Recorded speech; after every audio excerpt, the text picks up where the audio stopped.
No, we're Michigan. We're used to it, right? We get everything from it. Speaking of Michigan, this is the day when Michiganders pick a side. Oh, yep, you got that right. Officials are warning the fires are moving so quickly, it may be too late for some people to evacuate. Michigan voters have had 2 days to get a good look at 20 candidates hoping to become our country's next president, and they tackled a number of issues stopping people from getting into the holiday spirit. But it doesn't feel like it outside, and it doesn't look like it. No snow. No. And Congressman, your assessment of last night's debate? Well, I mean, it was a spirited debate. The issues around health care especially, I think, brought out some real differences between the candidates. But like yesterday I was out walking my dog, and it was so nice out that I almost he didn't need a coat. There you go. Coming up next on ABC 12 News at 6, freezing rain, sleet, high winds, and already high lake levels causing problems in Bay County. Our Terry Camp will have a live report from the shoreline. Plus, backyards becoming lakefront property, basements turning into pools, how people in Genesee County are handling all of this rain. Also, wet roads and dropping temperatures are a bad combination. Why road crews are saying now is the time to stay inside. Our team coverage of this winter weather starts now. Covering Flint, Saginaw, and Bay City, this is ABC 12 News at 6. High winds, rain, ice, and snow. A winter blast bears down on mid-Michigan. People are getting a taste of everything Mother Nature has to offer.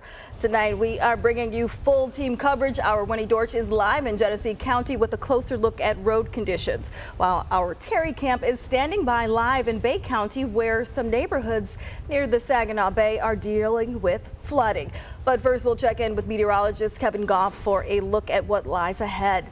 Kevin, temperatures are going down, and that means wet roads are getting slick. Absolutely, Sherry. Check this out. Incredibly high water levels at Winona Park in Bay City. This video taken just hours ago. As you can see, the water is almost as high as the grass. A ramp that typically lets people get closer to the Saginaw Bay is underwater. Fortunately, it's a much different story for people who live in other parts of Bay County. That is where we find our Terry Camp. Terry, how are things looking out there? Looks pretty windy right now.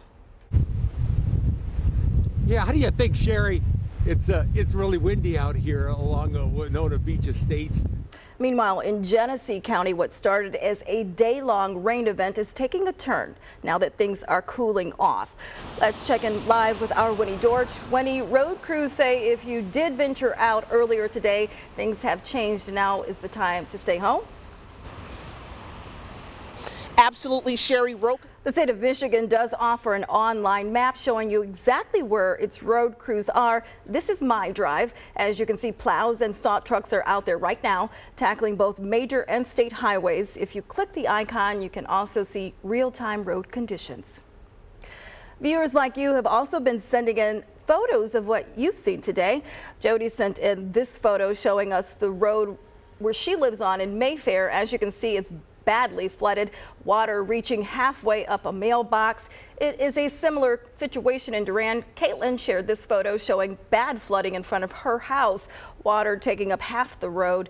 If you have any great photos from today's storm, send them in. Head to abc12.com and click on snapshots on the right side of your screen. You may just see your photos on TV. Also, be sure to download the ABC 12 First Alert weather app for winter forecast updates and important alerts delivered straight to you. That way you can stay informed and safe no matter where you are. Happening now, good news for drivers. MDOT has reopened that stretch of I-75 in Grambling Township that had been closed since Thursday. MDOT closed the northbound lanes near I-475 to repair a sinkhole that had opened up underneath the freeway. A culvert washout to blame. Crews installed a new, larger pipe that should now be able to handle higher water levels. Coming up next, continuing coverage of this winter blast. After the break, a slushy mix falling from the sky earlier today, which is actually a good thing. Why several degrees made all the difference. Tonight, Arnold is sharing his story in hopes of stopping threats and accusations now being aimed at him. It's very frightening to think that he can maintain such a calm demeanor when such a horrendous crime had been committed.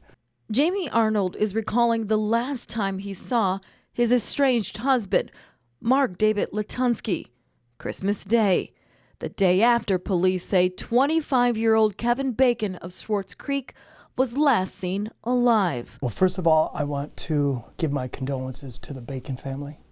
My heart goes out to them because I can't believe what they're going through right now. I have a daughter, and if I lost her, I don't know what I would do. Mark David Latunsky was charged Monday with murder and the mutilation of a human body after police found Bacon's body in Latunsky's Bennington Township home Saturday morning. Well, the last few days since Saturday has been a nightmare. Something, I mean, and no matter how bad I'm going through it, I can't imagine what his family would be feeling. Though he has been separated from Latunsky for months. I had to get out of there. I knew it was a dangerous situation for me to be in. Now, because of the crime Latunsky has been accused of, Arnold says he has become a target on social media. I'm afraid to go in public. I've been accused of hiding out, of being an accomplice when I moved out 3 months ago. He's asking those threatening him and his place of work to think about their actions before they hit post. And before you judge people, make sure you know all the facts. And Arnold said he has been in contact with police to help in any way he can with their investigation. New at 6, born to the same mother more than 6,500 miles from Michigan.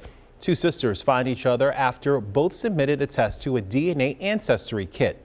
ABC 12's Sherry Hartman has the story of these two soul sisters. 40 miles, give or take a mile or two.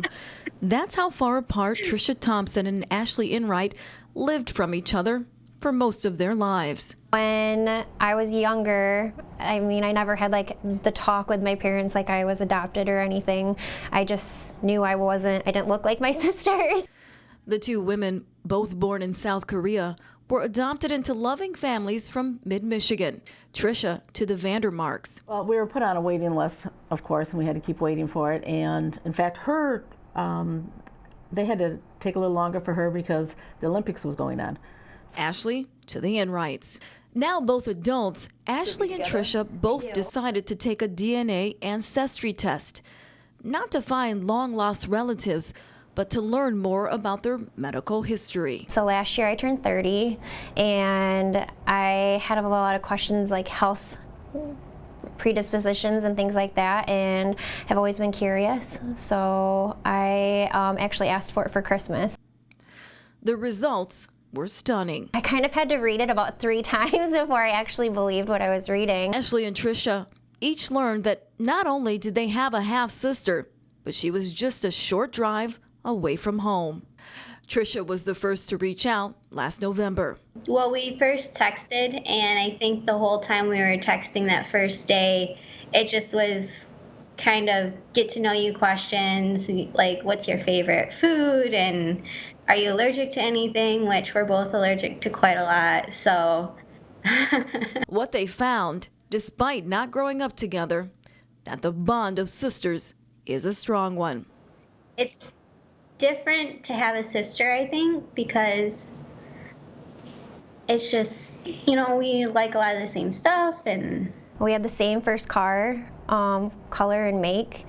We both like crafts. We're very artsy, and her husband and my boyfriend have both are software developers. Like when they talked, you close your eyes and thought they were the same person. And their hand gestures and everything was all the same.